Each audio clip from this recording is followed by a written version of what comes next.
And Guillaume, I'm only Yes, Karen? finding the enroll page. I don't find where to log in to my Kayabi. So if you know where, I will send you. Do you need it now or shall I send it to you later? no, send it. Okay, I'll send it to you later. Great. Yes. Anyway, what we're saying, if you don't have this translation, I would definitely recommend it. Um, it has a lot of really interesting things, and that's where I got the title for the talk today, which is, you probably have seen it many times. But as I was going through it, it reminded me that sound breathes life. Without form, it lives. Um, and he says that he wrote it in 1,500 poetry cards. So he wrote it 1,500 times with calligraphy in cards. And he was talking about the power of repetition, saying he wasn't very good at calligraphy. But of course, if you repeat it so many times, you get better at it, even if you're not amazing, no? Um, so yes, that was interesting. Can you say it once more? Yeah, sure. It says, sound breathes life. Without form, it lives. Sound brings what? Life. Life. And without form, it lives. And this came to him as a realization when he talked in the book about when Thibaut, the violinist, uh, died, and he was asked about what do you think or what's your impression about it, and he was actually deeply moved about his Thibaut departing, but he never met him before. His only relationship with Thibaut was from listening to the recordings about the sound that he had. Um, and I always find really fascinating Suzuki always talking about how he listened to recordings and how he gets so moved by listening to recordings and really analyzing the sound and getting deeper and how do they make that sound. They didn't have YouTube, they didn't have all these other means to understand how things go, or he wouldn't see so many live performances of these people. But just by listening, he got so much out of listening and the sound and his fascination about the sound and the tone. I always think it's amazing. Um, and I think that's probably why I think tone is like one of the core elements of Suzuki philosophy. And as much as we talk about it and as much as we work about it, I think there's always a deeper level that we can work on tone for ourselves and also for the students. And I think it all starts, like I said, it all starts by listening at a deeper level. Having that more mindful listening part. When we listen, we actually need to be there, properly listening to details that are beyond. That makes sense. Um, and then once we listen, then we can analyze and then try to imitate it, right? Like all the children do when we teach them. We play with a beautiful tone, and then they try to imitate that same sound back. Um, but yes, this is. I wanted to ask, since both of you are here, why do you think tone is so important in Suzuki method? Apart from what I just said, what do you think sound and tone is so important? Take your time, think about it. But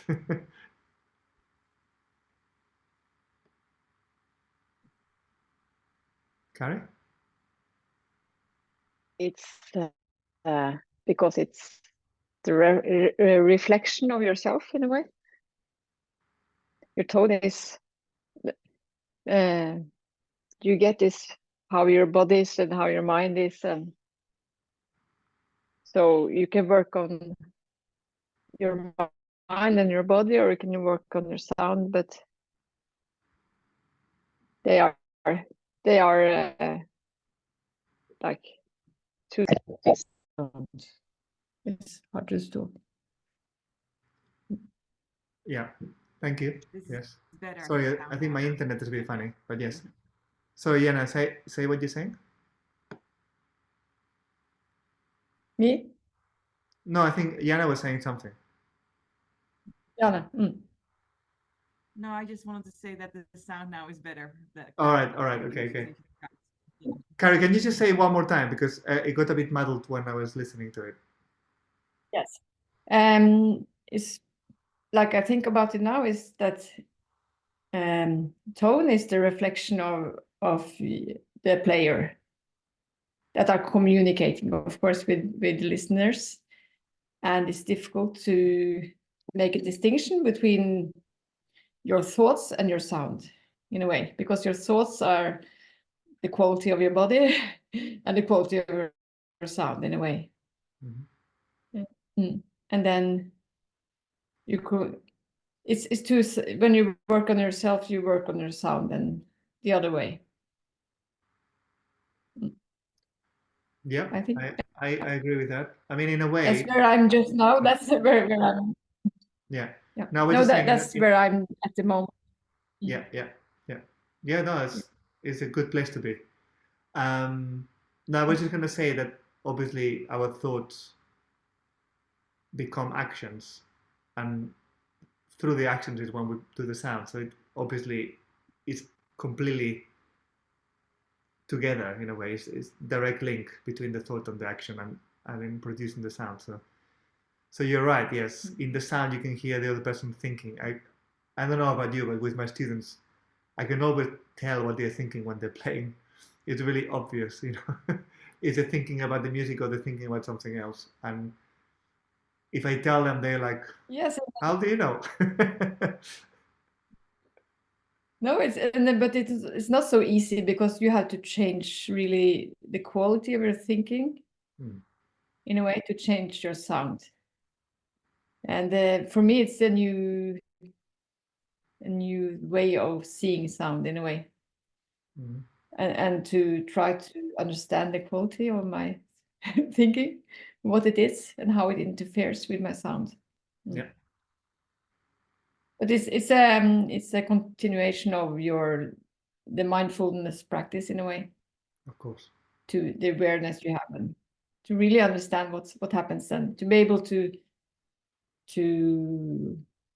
watch it more than try to do it, because the beautiful sound is there. Obviously, you have this instrument and you have the human body with this fantastic design.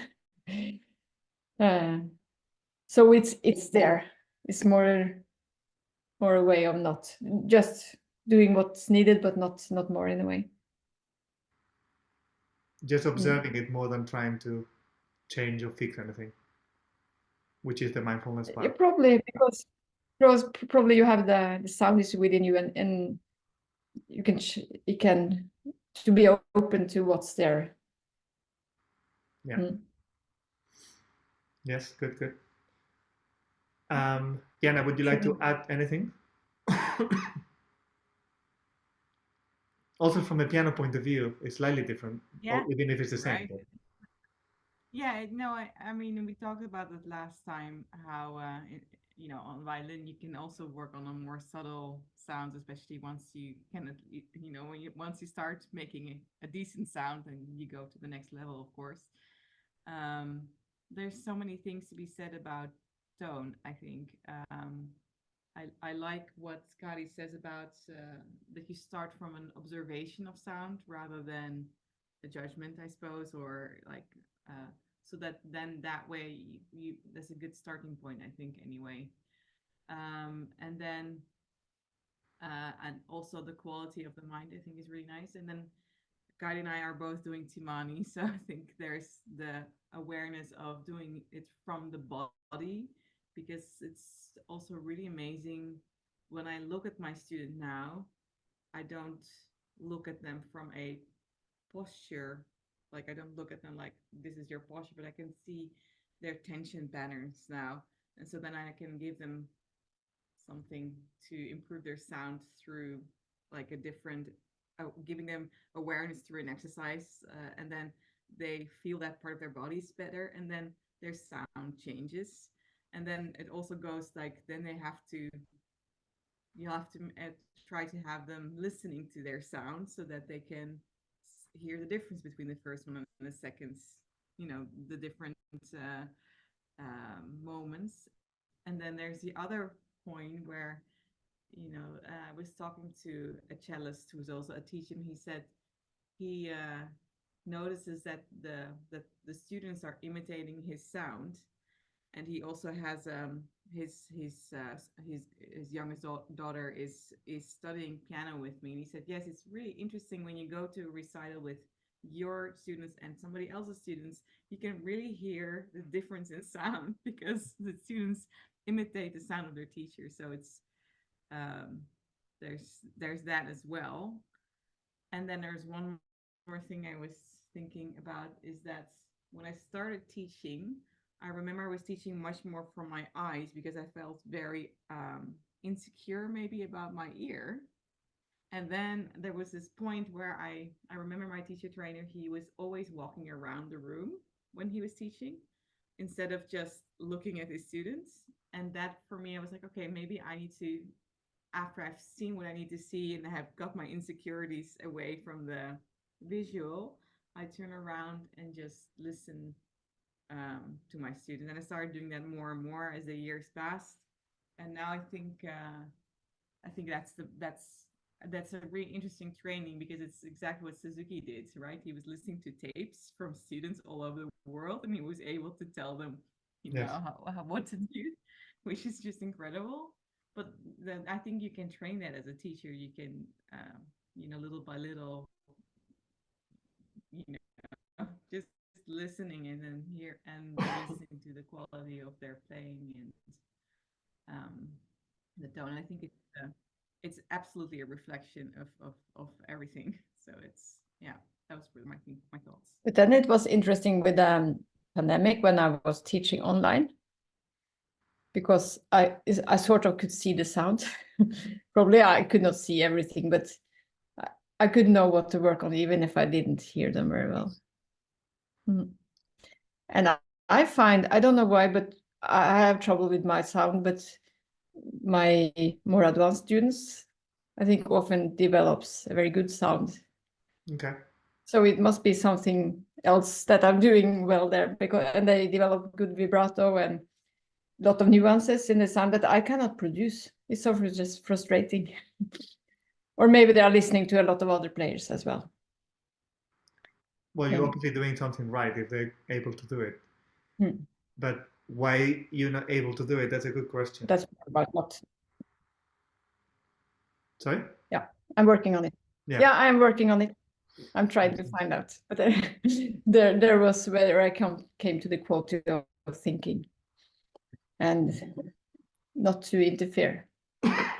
Yes. Excellent. Good. Yeah, I think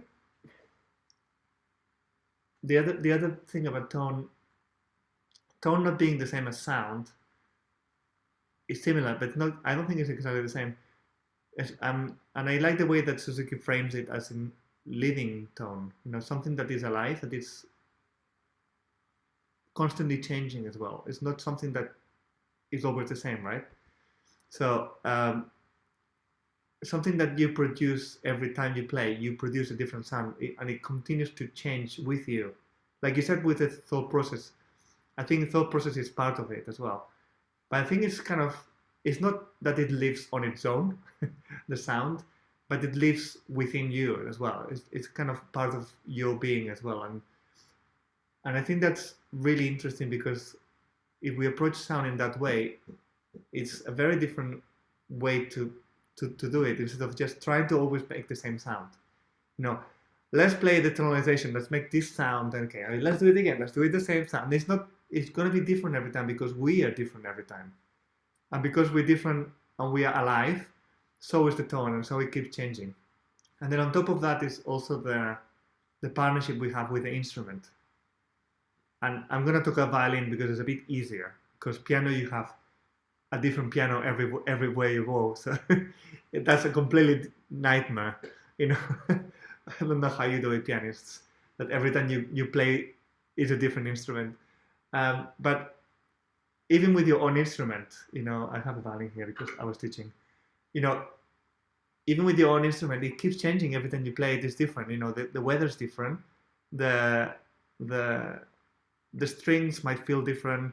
You know, it's a living also no organism, but it keeps on changing with you, and it doesn't always change the way you would think it changes. It changes in its own way, and you need to keep adapting to it.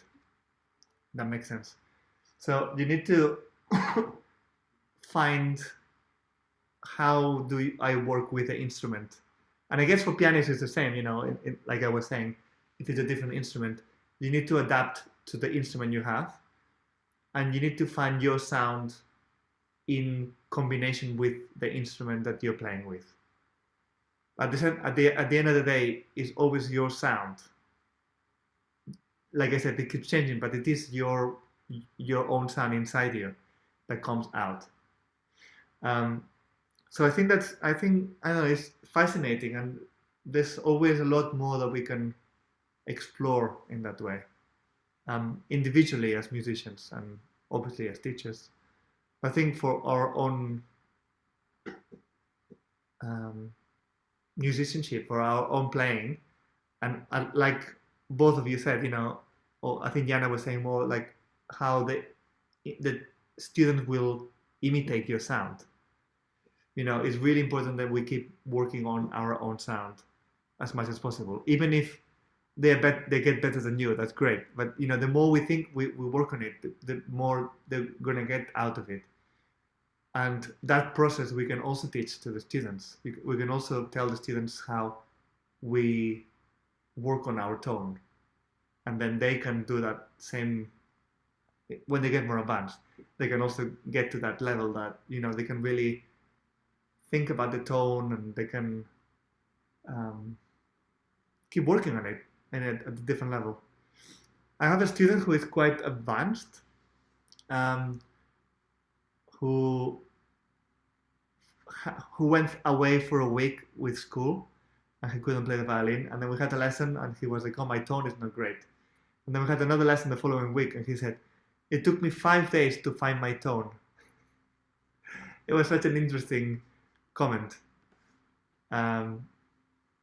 because, you know, for a student to say that, you know, I mean, he's obviously, like I said, he's quite advanced, but for him to say, "It took me 5 days to find my tone," like he really knows what he wants to get, and it took him that time to kind of physically find again how it feels and how to get it out of this instrument again.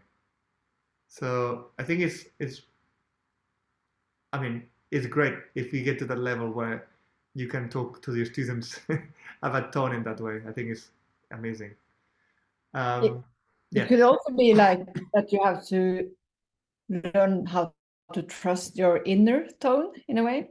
So with meeting with the different piano, so the changements in your instrument, you should not react too much to it, but really trust you still have that inner tone. Yeah. You can understand that.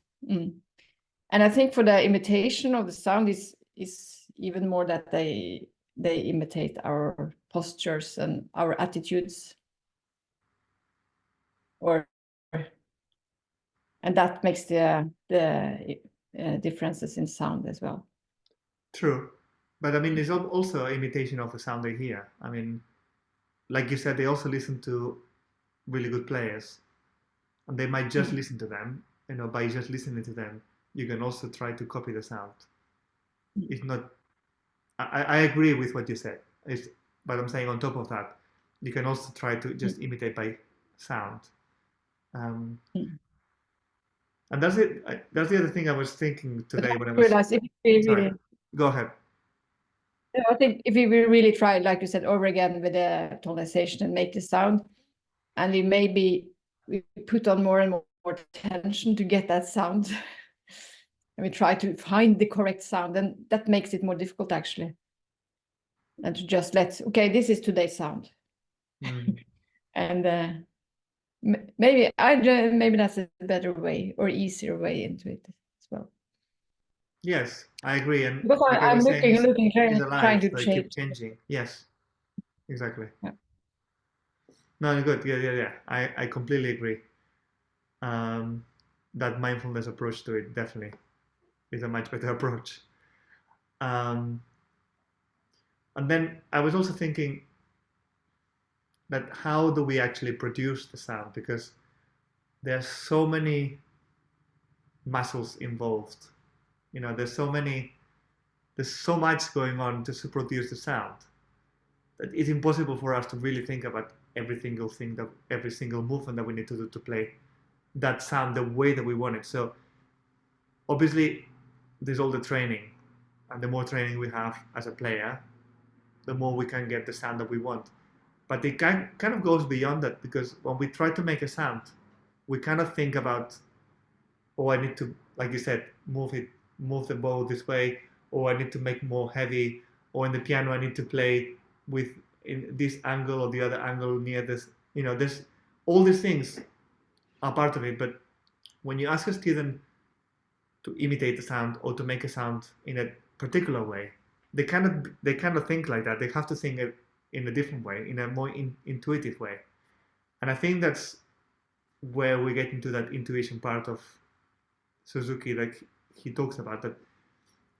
By training really meticulously, you're training also the intuition. You're training also this other sense of trying to bring everything together in a way to make a sound that you want, or to make a phrasing that you want, all those things.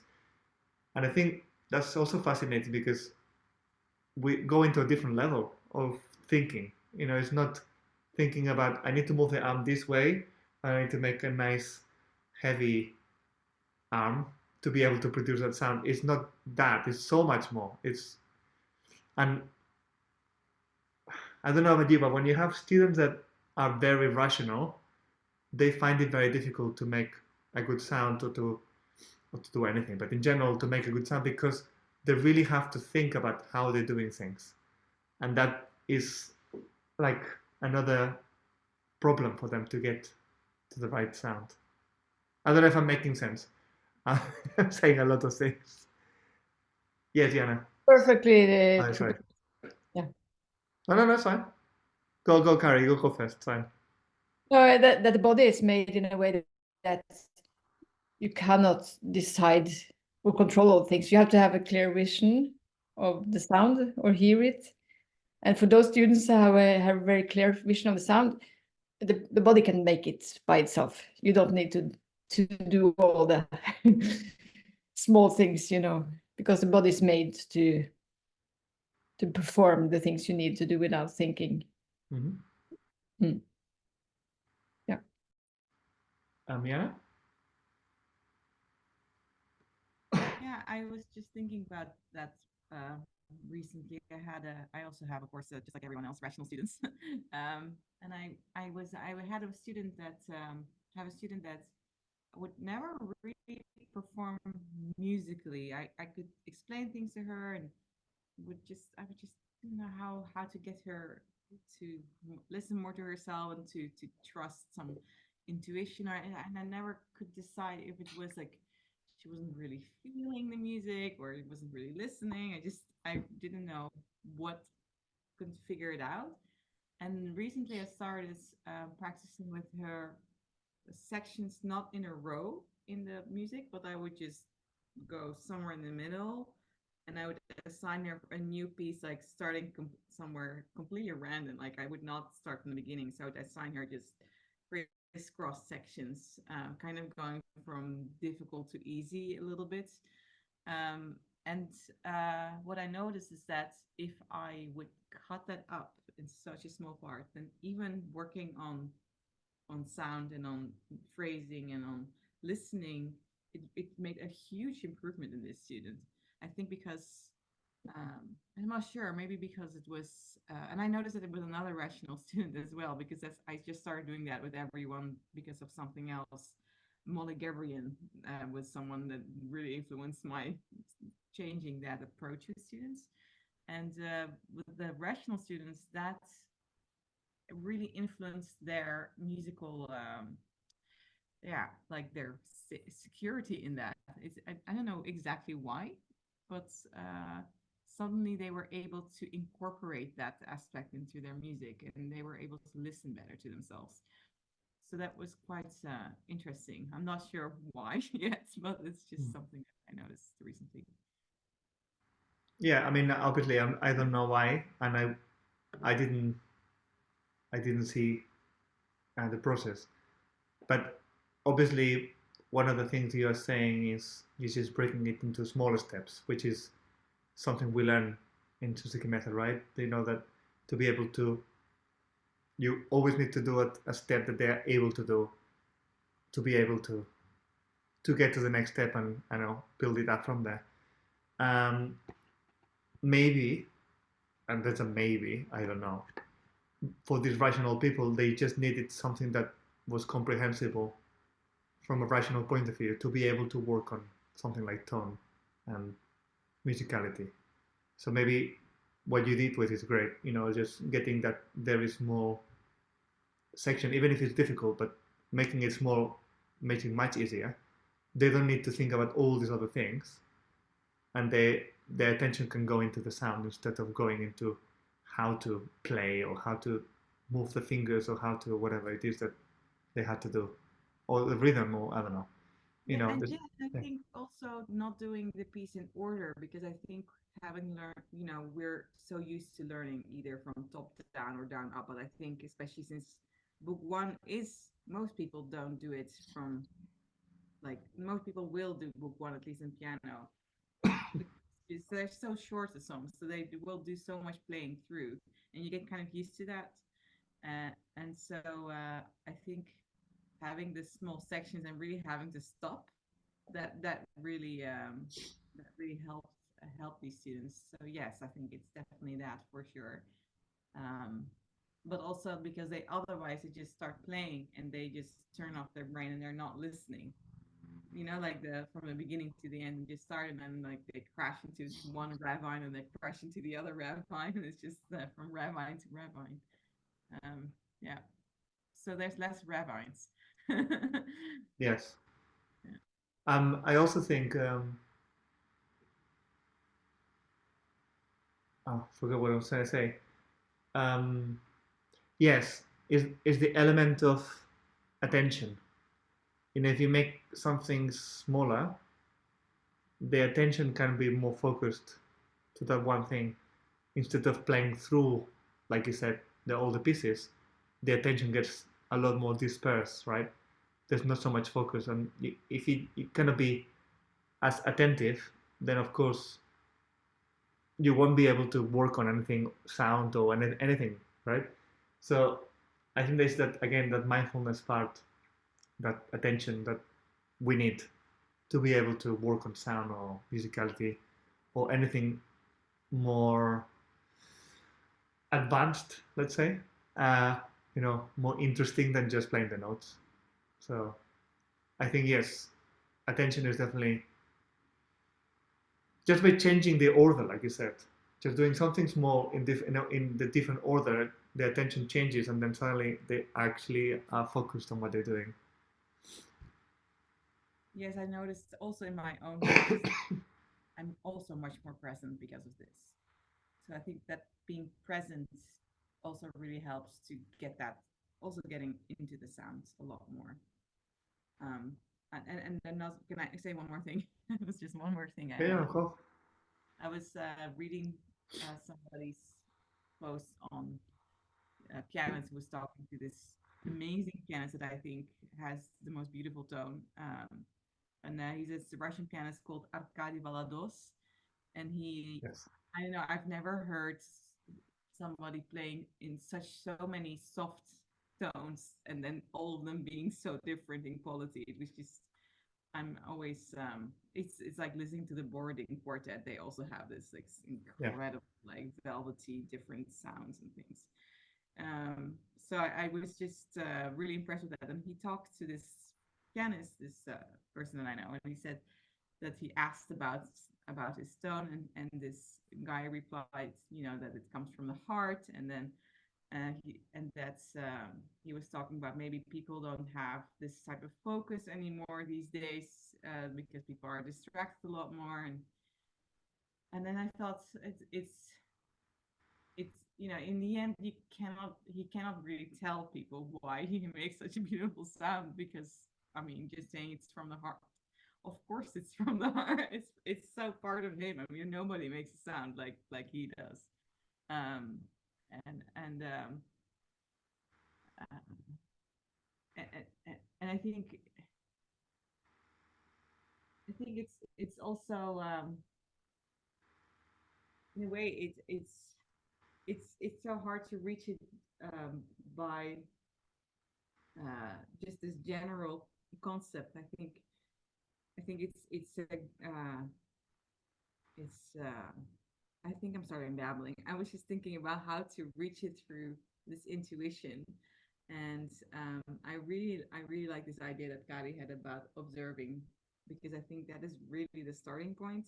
And oh yeah, that was the thing that I remember what I was thinking. I was thinking about how children are already by nature intuitive, and that they in a way have a quicker door towards this sound production in a way, and also to listening. um, because what I also noticed is that when I got older, there was a point in my life, I think around my early 20s, when I felt I had lost something. Like I felt I lost some intuition. I don't think I was able to say it like this, like I lost intuition, but I think I felt like I missed something, like a deeper layer in myself, in that I used to have as a child. And I remember that like a decade later, I was really like starting to to to come back to it, like trying to like work towards it back again. And I think that is the sort of like, we have the intuition, and then we go through schooling, and we go through the pains of growing up, and we are, you know, we feel like we have to compete. We become kind of more practical. Like you can see those on the teenagers, they go kind of through this depression from like a lot of pressure from outside, and they become much more in their heads, and they look at other people, like how they have to come across to the outer world. And then, you know, at some point, yeah, like maybe it is around this is, I'm sure it's different for everybody, like when what happens, but then I see them when they go a little older, they kind of go into this kind of already adapted to the world. Like now I'm like everybody. These little kids are so much more individual in their characters and their colorfulness. And I feel like then there's a point where you need to try to search back for this color in yourself, and this trust in this inner, yeah, inner being kind of. And that really I guess that's kind of what I'm thinking. And then the example for that for me is another pianist, Evgeny Kissin, who I love on YouTube when he was 13. There's this video of him playing a concert in Moscow when he was 13. I think it was Moscow, in a concert hall, and he plays these Chopin mazurkas, which are super uh, uh, well, not weird, but they're little strange pieces sometimes. And it is so intuitively just so gorgeous, so beautiful. And I don't find that in his later playing. I miss that in his later playing. So I think that's I don't know if it's part of what your whole concept of intuition is, but that's something I've been thinking about a lot. So end of talk. Thank you. Kari, were you going to say something?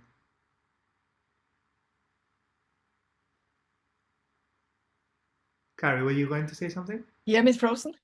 Yeah, sorry. Yeah. Yeah, you was frozen for a long time. No, I completely agree. It's about I have part of my master's project is to write about. I started with the regulation of nervous system, and then this semester it was about sound.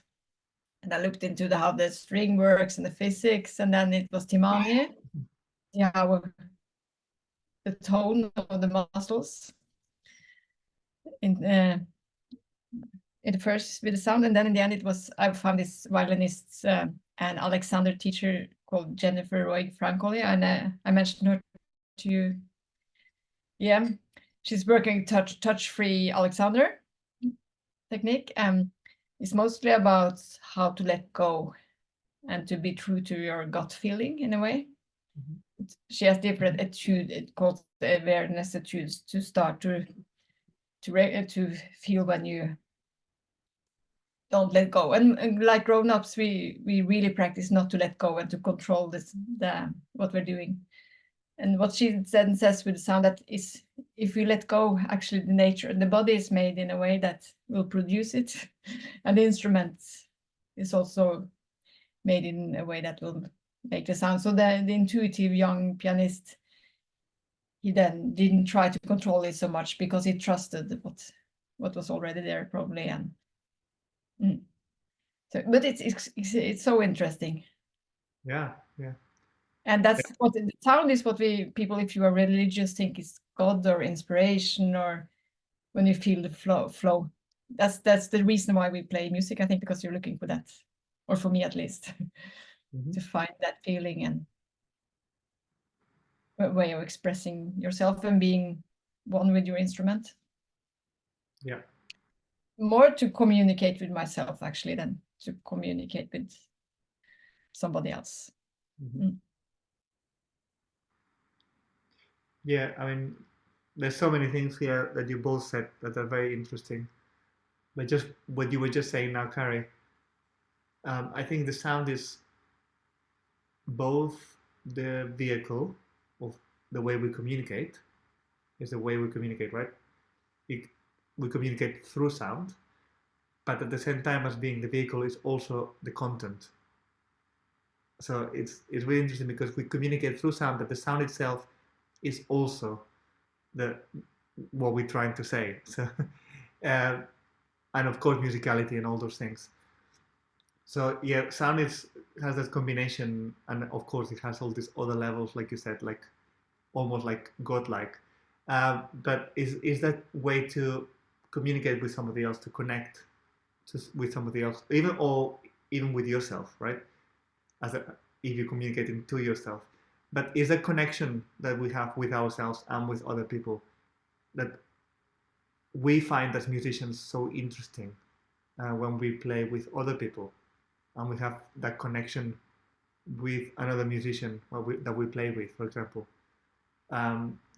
We connect at a different level than when we're talking to somebody. And hopefully when we are performing as well, we're connecting with the audience at another level as well, not just the normal way that we talk with people. So that's really good. Now they talk about intuition, and especially Jana, what you were talking about, and losing intuition. I mean, there's so many cases, famous cases in the violin world. I think most people would agree with me that Yehudi Menuhin went through that kind of thing. When he was young, he was intuitively an amazing player, and then through his middle years, he was kind of very odd and rational, and kind of it wasn't as good as when he was little, or he was good but in a different way. It didn't feel as natural, and then in his later years he kind of got that back in some way, in a different way, but so there's lots of examples in famous people like that. And what I think is I don't think we lose the intuition. I think it's just that we don't work on it. We educate the children out. Oh, sorry. We educate children out of intuition in a way. We educate them to control the things that they do. So in the case of an instrument, we control every single movement that we do to the degree that it has to be so neatly perfect, and in the case of violin, it needs to be everything to be in tune with a good sound, and needs to be all, like to fit to tick all the boxes, right? Instead of just playing a bit more freely, letting go, like I think Carrie was saying. And there was a word that Yana, you said about half an hour ago that I was meant to say it again, but the thing it really works with this is trust. I think trusting. Or I think Carrie also said something like this. Trusting is so important in that case because it's not controlling. It's actually letting go of the control, but trusting in our own sound, like Carrie said, trusting that that we have that intuition within us. Just getting that connection back with our intuition and with other elements of ourselves instead of trying to control from outside how to do things.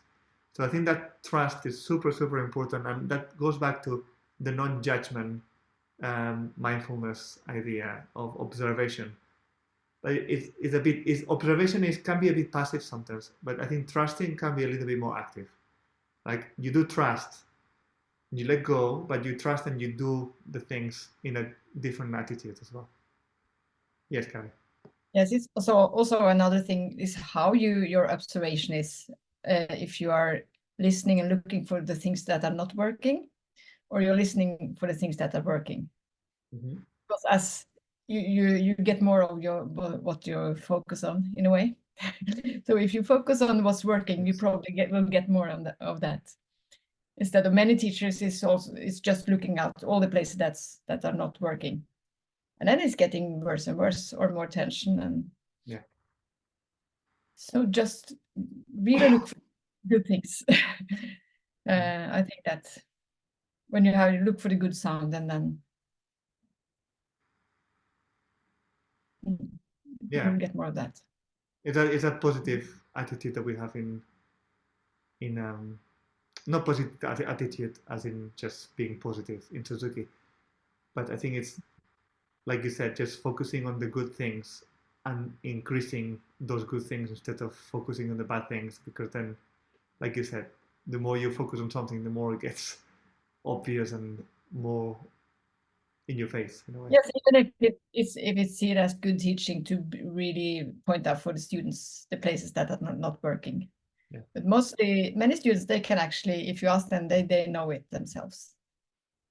And it's an other, you feel different as a student in that situation, or a musician. And then that again reflects in the sound. Because even a small tension, if you feel a bit bad, or I'm doing it wrongly, or I did it wrong again. I actually had my teacher, it was very funny. He's always starting from bar one and stopping when there's something wrong. And then I was stopping myself, and then he said, "Hey, stop that stopping that all of you are doing." And in that situation, I didn't laugh, but it was really just look for all the bad things all the things that are not working. And now even I was stopping myself. That was also part of not working. Yes. Good. You accept, as you say, if you actually, sometimes I see students, sometimes I see teachers that have students that are not perfect in the start, but they are eager. It's scratchy and it's not perfect in any way, but in the end, like magic, they turn out to be very good musicians. Mm-hmm. So I started thinking, no, maybe I should not be so picky in the start. Maybe it's better to just let some of the things go, even if you then are not a good Suzuki teacher. I mean, what is to be a good Suzuki teacher? I think have the posture right all the time.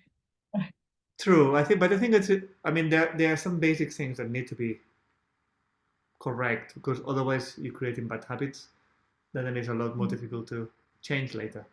But yes, there needs to be a balance, and there needs to be what you focus on really. Like, wow, that was a really good sound. Doesn't mean that you're not gonna move on until you get that sound through the whole piece. But you do focus on the right things, and you do mention them, the positive part of it, instead of just like, oh well, it's not perfect, but let's move on. That's a different story. That is being a bad teacher, I think. But if it's not perfect, but there is a lot of good things and you point it out and you tell them so that they can continue to work on it, review will also take care of itself. Will help with all that because they can really work on the sound and the posture and all of that in review a lot more. Yeah, I think it's also when you start teaching whatever or do any type of work that's like in the beginning you try to maybe imitate more your teacher trainer. Like it seems to be like that's what you've learned. This is why you're so you try it like that and then it doesn't work because you're not your teacher trainer. It's like but of course that's a starting point. And then I think I also was a lot more picky in the beginning of my teaching, and I was like trying to get everything the way my teacher trainer was doing it. And then I learned, as you get experience, you see the students, what has actually had impact on those students like 5 years later, and then even longer. And then you start changing, gradually. Every beginner, you approach them differently, and then you know what to let go and what to actually, yes, this is actually really important. Because if I don't give this attention, then that's going to be an issue 10 years later. So I think that is just also experience. It's easier when you have book 10 students, what in book 1 and book 2 and book 3, that's important, what's important and what's it's not so important. So true. And I think you cannot, when you start teaching, you cannot not make mistakes, like it's impossible almost. Like I don't know how I would teach someone to be a perfect beginning teacher. I think it is one of the hardest things is to teach a beginner. And I think in a way we do the Suzuki course the wrong way around. But it's just how you get the beginners first, so you don't get advanced students first. But it is really the hardest thing, I think, to set up the fundamentals of the students and, in all respects, right? Motivation and skills. Yes, I think. should be. Sorry, Carrie. The beginners should always be introduced to the more advanced students at an early time, because at our school we have the beginners 3 years in beginners group, and then they hear 3 years of bad playing, in a way. But if I take a beginner and put them together with the more advanced at this earlier stage, they develop in a completely other way. Mm-hmm. Yeah, that's good. No, what I was going to say is just that we're kind of circling back to what we keep saying the whole of this talk today, which of course, as well as we're talking about tone, we're talking about control. And in this case, we're talking about controlling the teaching when we are beginner teachers, let's say. We try to control everything and we try to do exactly what we learned. And then eventually, once, like you both said, you eventually learn what is working and doesn't work. And that will change also for each student. Not everyone is the same. But you also learn to trust a bit more the way that you teach and what will work better than other things, even if it's something that is not what you've been told how to do it. So you need to start trusting a bit more your own self as a teacher, as well as you trust yourself as a musician, right? You also need to start trusting yourself as a teacher to be able to get the best results, because then, if you get something wrong, it's okay. It's not the end of the, it's not like every lesson has to be perfect. And that's another word that is really interesting, because perfect is control, maximum. Like the maximum control possible is just perfection. And that's why perfection is not something that we can aim for, especially in music. But even ourselves as teachers, we don't try to be the perfect teacher, because that doesn't exist. It's just an idea that is completely wrong. We need to be trusting teachers, not perfection teachers. Yes, Carrie. Yes, that the main word here is control. Like if you have a parent that tries to control you all the time, or a partner or somebody else, you get like this. And your body gets like that. If you try to control your body, the answer from the body is tension. And that I think I really learned from the last Insight course with you, like try not to control the teaching situation. I just try to take care of myself, be aware of myself and don't to stress. And then I often get to do a lot more, even if it seems that I do less. And I cannot control, like all the students, they're going to be different musicians.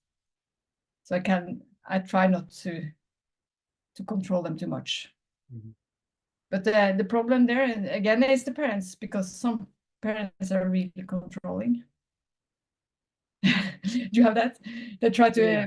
and then the sound, the tone of everything gets tensed because they try to control and interfere all the time. But yeah, that's to get a good sound, you need to let go of the control in a way. And that's not easy because we have trained to try to control things in a long time. And we think we have to control it to get results.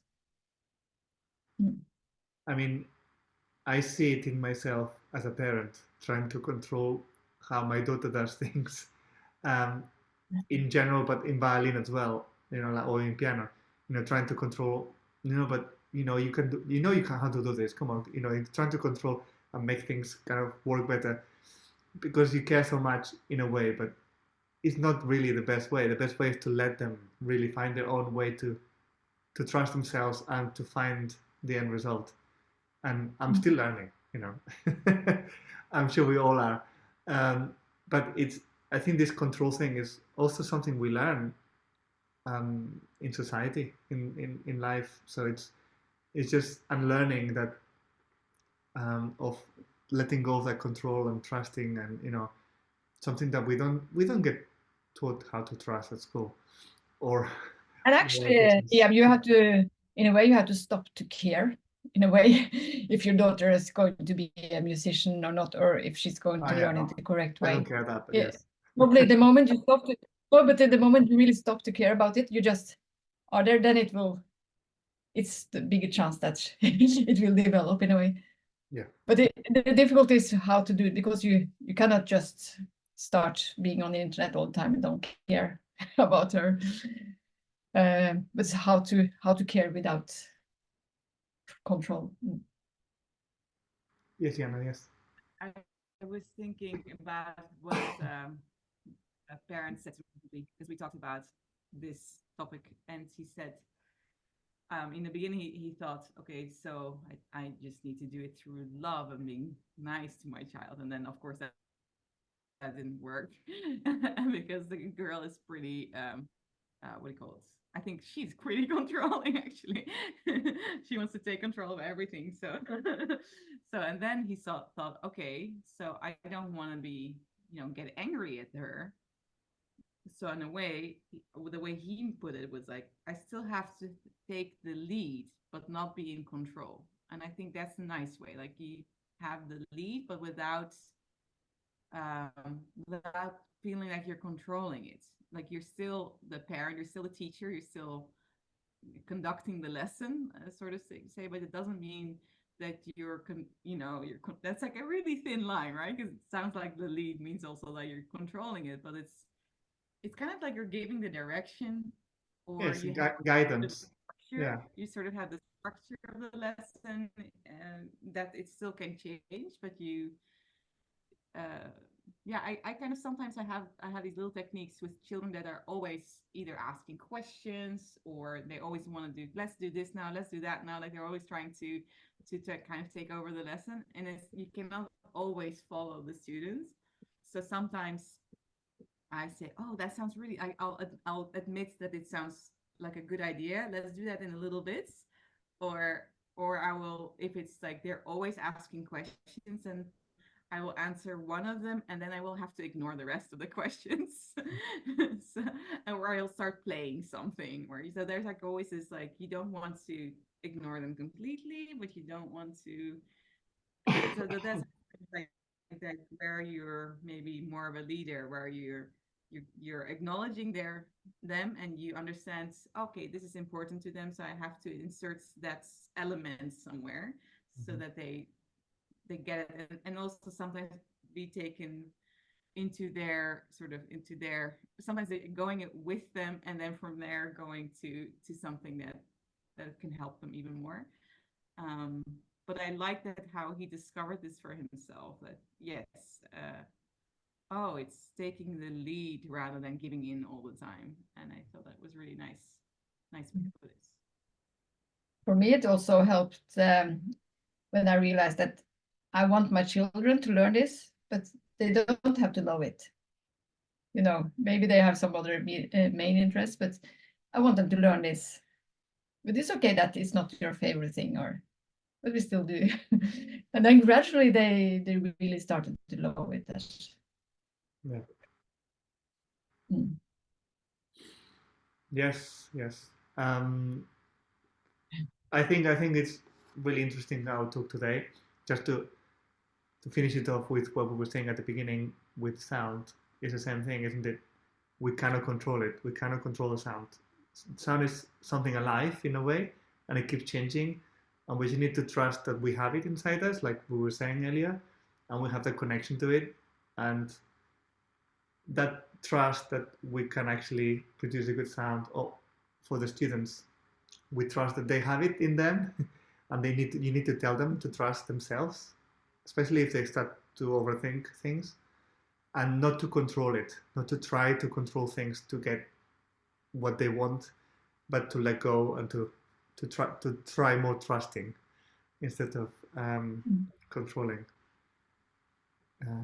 But yes, it's always a battle, this controlling in every single level. So it's a good talk because it goes into every single, we talked about parents, we talked about teachers, even children controlling the lessons. So yes, it's it's a good topic to put into everything. So yes, thank you, excellent. Okay, if that's okay with you, we'll leave it for today, and we'll find another time to do the next one. And hopefully by then everybody will have more time to go through the course as well if you haven't done it, or you can do it again. Carrie, if you cannot find it, let me know and I'll send you another link or something. Okay, yeah. I have some time now, so I can rewatch some things. Yeah. Good. Very nice to meet Jana. Jana again. Is it Jane or Jana? Jana. Jana. Yeah. We met at in Aarhus, GM and connected. Yes. Yes. Just a question about the poll. You said you sent a poll. Was that you send it or it didn't work? Because I think received any poll.